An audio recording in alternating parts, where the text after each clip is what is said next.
Pertama, saya menjelaskan kenapa saya keluar dari Peradi Oto. Ada beberapa alasannya. Sebenarnya sudah lama. Alasan pertama adalah sejak dari awal saya tidak setuju Oto menjabat lagi untuk yang ketiga kalinya. Karena di anggaran dasar yang disahkan oleh Munas hanya boleh 2 kali. Namun ternyata dia menghalalkan segala cara. Dia bisa merubah anggaran dasar bukan dengan Munas, tapi dengan rapat pleno. Dan di dalam anggaran dasar yang baru itu disebutkan seolah-olah boleh lebih dari 2 kali asal tidak berturut-turut. Jadi dia sudah 2 kali sebagai ketua umum. Nah, dengan anggaran dasar yang baru dia bikin dulu orang dia, yaitu Fauzi, sebagai ketua umum. Sesudah Fauzi berakhir, langsung dia masuk lagi. Itu dimungkinkan karena dia sudah merubah anggaran dasar dengan cara pleno. Padahal harusnya dengan Munas. Ternyata keluhan itu, walaupun saya diamkan, dia teman saya dari dulu dan tidak pernah ada perselisihan apapun. Sampai hari ini sudah tidak ada. Bahkan waktu dia pemilihan ketua, saingan dia, Ricardo Simanjuntak, minta saya untuk dukung dia. Saya tolak karena demi solidaritas kepada Oto. Kalau saya ikut Ricardo, kemungkinan menang. Karena apa? Mayoritas pengacara muda fans sama gaya Hotman Paris. Oke. Ternyata alasan anggaran dasar itu benar-benar kemarin terbukti. Ternyata sudah ada kasus berjalan. Seorang pengacara dari pinggiran, dari Lubuk Pakam, namanya Alam Shah, menggugat keabsahan anggaran dasar versi Oto itu di Pengadilan Negeri Lubuk Pakam dan menang. Pengadilan Negeri Lubuk Pakam mengatakan Peradi versi Oto melakukan perbuatan melawan hukum karena merubah anggaran dasar bukan melalui Munas tapi melalui rapat pleno. Ingat, dia merubah anggaran dasar agar dia bisa menjabat yang ketiga kali. Putusan Pengadilan Negeri Lubuk Pakam dikuatkan lagi oleh Pengadilan Tinggi Medan yang sangat mengejutkan. Kok bisa pas waktunya tanggal 18 April 2022 Mahkamah Agung dengan putusan nomor 977 PDT 2022 tanggal 18 April menguatkan putusan Pengadilan Negeri Lubuk Pakam, Pengadilan Tinggi menolak kasasi dari Peradi Oto. Artinya apa? Anggaran dasar dari Peradi yang sekarang ditetapkan tidak sah. Berarti seluruh pengurus yang ditunjuk berdasarkan itu, Anda tahu artinya menjadi tidak sah. Artinya apa? Dewan apa namanya? DPN Peradi versi Oto tidak sah sejak 18 April 2022 karena apa? Putusan kasasi bersifat ingkrah. Walaupun ada PK, itu sudah berkekuatan hukum tetap. Itu menurut hukum acara. Ya. Jadi akibatnya apa? Ribuan pengacara yang sudah mendapatkan kartu dengan tanda tangan Oto, konsekuensinya menjadi tidak sah. Nanti kalau ada bersidang, kalau pengacara itu memakai kartu pengacara versi Oto, lawannya bisa mengatakan, kartu kamu tidak sah. Ini akan menimbulkan gelombang protes yang sangat besar seluruh Indonesia. Puluhan ribu advokat, orang tua akan sedih yang melihat anaknya yang sudah bangga menjadi advokat dengan kartu advokat ternyata dengan putusan Mahkamah Agung itu menjadi tidak sah. Ya, padahal mereka bayar untuk itu. Jadi nanti siap-siap ribuan pengacara akan minta kembali uangnya untuk membayar kartu advokat. Yang kedua, untuk menjadi advokat tentu ada pendidikan PKPA ya. Dan itu bayarannya mahal. Karena pengurusnya tidak sah, maka pendidikan PKPA saya sudah tua nih apa nih? PKPA menjadi tidak sah. Berarti uang kursus yang pernah mereka bayarkan berhak mereka kembali. Jadi siap-siap Peradi Oto pengurusnya akan digugat oleh ribuan pengacara. Dan apa DPN siap dari kuasa hukumnya? Siap nggak? Aku siap. Aku hadapin kau Oto. Jadi ribuan nasib pengacara yang sudah mendapatkan kartu dari tanda tangan Anda, tapi karena ambisi Oto ingin menjadi ketua umum Peradi yang ketiga kalinya, ternyata bukan hanya politik yang 3 kali, tapi juga dalam dunia hukum, ya, Anda menghalalkan segala cara. Dan anehnya lagi dalam kepengurusan Peradi Oto yang ketiga kali itu, mantunya 2 itu jadi pengurus. Mantap, mantunya itu jadi pengurus, ya. Oke, itu alasan pertama. Jadi karena ketidaksetujuan saya sudah lama dengan sikap dia terkait dengan alasan bisnis. Nah ini nih, dulu waktu masih sebelum dibentuk DPN, Faisal ini adalah yang menangani pendidikan PKPA, ya. Dulu sampai berapa puluh angkatan, dulu di bawah Peradi Oto dia. Dan saya selalu diundang sebagai pengajar. Karena ada nama saya, seluruh Indonesia berduyun-duyun mendaftar. Dan selalu terpilih sebagai dosen favorit ya, benar gak? Benar gak sih? Dosen terbaik. Nah, amin. Jadi ya, berulang-ulang Otto telepon dia, jangan pakai Hotman. Otto Pak, jangan pakai Hotman.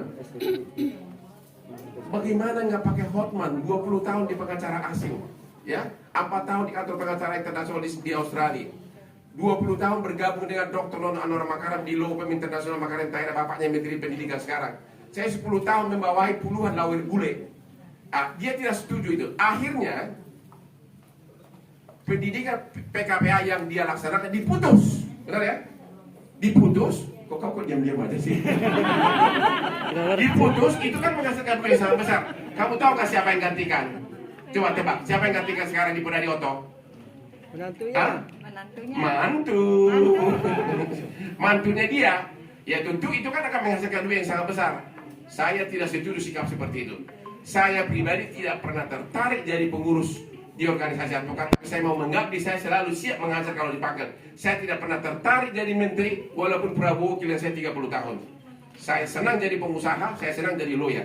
Saya berulang-ulang mengatakan saya tidak tertarik ambisi organisasi apapun. Saya mau hidup bebas. Jadi alasan kedua tadi alasan bisnis. Karena dia demi alasan bisnis, ya menghalalkan segala cara, menghentikan PKPA pimpinan Faisal, menyuruh agar jangan memakai Hotman. Itu alasan kedua, ya alasan bisnis, ya dia menghalalkan segala cara agar mantunya bisa memimpin kursus PKPA yang menghasilkan duit sangat banyak.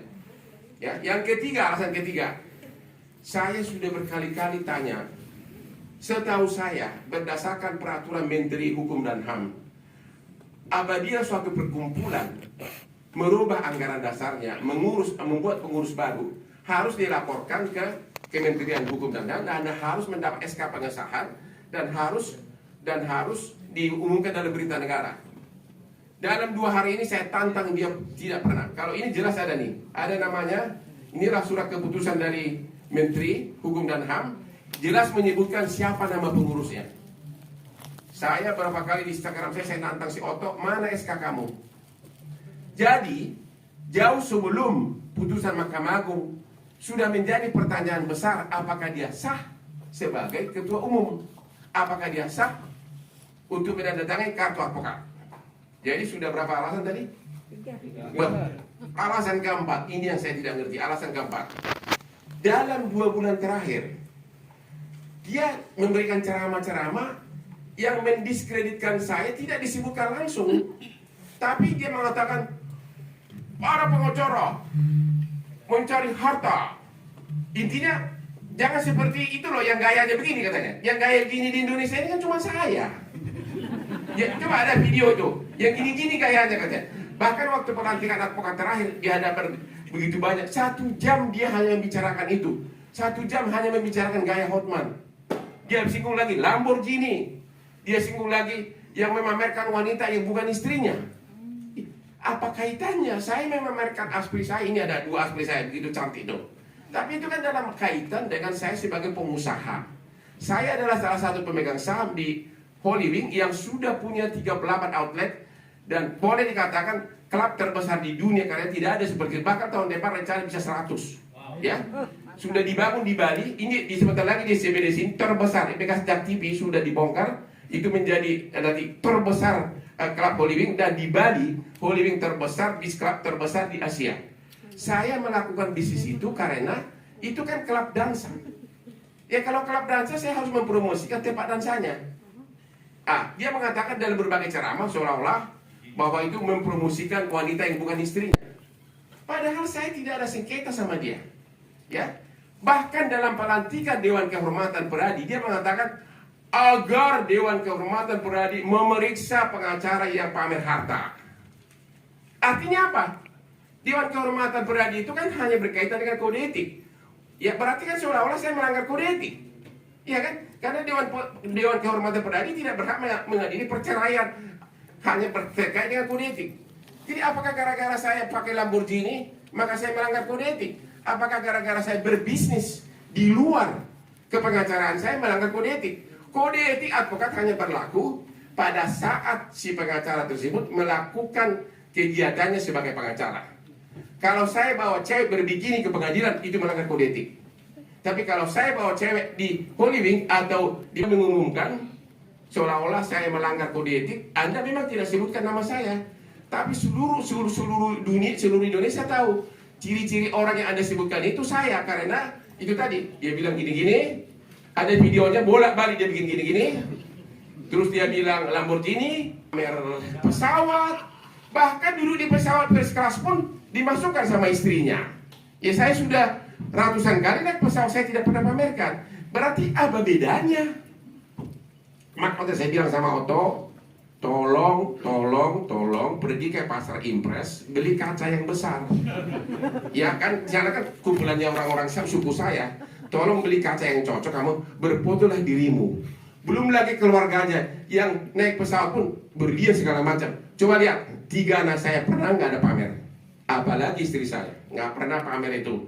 Dan walaupun saya yakin saya lebih kaya dari Otto Hasibuan, tidak pernah pamer. Tapi kenapa dia bilang seolah-olah saya itu mengejar harta? Ya ternyata sekarang siapa yang mengejar harta? Siapa yang merubah anggaran dasar agar bisa menjabat? Siapa yang menempatkan 2 mantunya? Siapa yang memimpin PKPH di Peradi yang menghasilkan duit banyak? Itu kira-kira alasan saya bergabung. Dan kebetulan saya melihat Dewan Pengacara yang sekarang ini sudah lengkap semua perizinannya dan juga masih idealis semuanya, masih muda-muda. Dan saya juga sudah mengajar di sini puluhan kali angkatan PKPA. Makanya saya yakin ini prospeknya masih bagus, belum tercemari, ya kan? Ya mudah-mudahan dia akan tercemar nanti. Kalau saya sendiri tidak ambisi untuk jadi pengurus atau apapun, tapi saya selalu bersedia mengajar kapan dan dimanapun, karena untuk seorang pengacara yang paling utama adalah jam terbang. And I have that. 36 tahun saya, 20 tahun saya di International Law Pemakaran Mentaira, dan semuanya adalah pure perkara-perkara bisnis kelas kakap. Sekali lagi, saya dengan putusan kasasi Mahkamah Agung tersebut, saya mengucapkan goodbye Otto Hasibuan. Dengan putusan kasasi nomor 997K 2022, saya mengucapkan goodbye kepada Otto Hasibuan sebagai Ketua Umum Peradi. Sebagaimana Anda bilang jangan mengejar harta, Anda sudah mau berumur 70 tahun, mulailah ngurus cucu, ya, cucu di rumah, ya, biarkanlah anak muda ini berkarya. Dan foto-foto Anda di mobil mewah di Instagram, ya kalau memang itu menurut Anda tidak tepat agar dihapus, ya. Foto-foto naik pesawat first class dihapus kalau memang Anda mau begitu. Ada lagi yang belum masuk? Udah semua? Berperkara sama Hotma Sitompul. Karena saya membela harkat istrinya wanita yang nikah 23 tahun, tapi 10 tahun terakhir sudah pisah ranjang. Tapi kalau jalan bukan main mesranya, tapi ternyata sudah pisah ranjang. Sudah tidak gini. Ya, sudah puluhan tahun. Desi. Waktu itu diputus bahwa pengaduan dari si Hotma tidak dapat diterima. Tadi malam tiba-tiba setelah saya menyerang habis status keabsahan dari Peradi, tiba-tiba ada putusan mengatakan memecat Hotma tapi 3 bulan. Berarti Dewan Kehormatannya itu tahu bahwa saya tidak salah. Mungkin dia segan. Nggak apa-apa 3 bulan. Toh juga lu sudah nggak diakui lagi. Berarti putusan lu nggak ada gunanya lagi. Siap-siap Otto Hasibuan. Saya pribadi siap mewakili para advokat untuk meminta uangnya kembali untuk pendaftaran kartu advokat dan juga kursus PKPH. Saya siap menjadi pengacara dan akan siap mengajukan permohonan sita jaminan termasuk rumah pribadi Anda. Saya siap membela secara gratis. Oke? Dan yang kedua juga, ternyata dia profesional sama dia tidak ada sengketa apapun. Tapi kenapa aku terus disindir gitu loh? Pamer Lamborghini, Instagram dia pamer, ya kan? Jadi saya tidak melakukan apa-apa. Itu kira-kira alasannya. Dan yang paling sedih lagi ada lagi mengatakan bahwa dansa-dansa itu adalah, anehnya lagi sebagian besar adalah dari suku saya. Hampir semua yang selama ini nyiram saya itu dari suku saya, oknum suku Batak. Ada apa?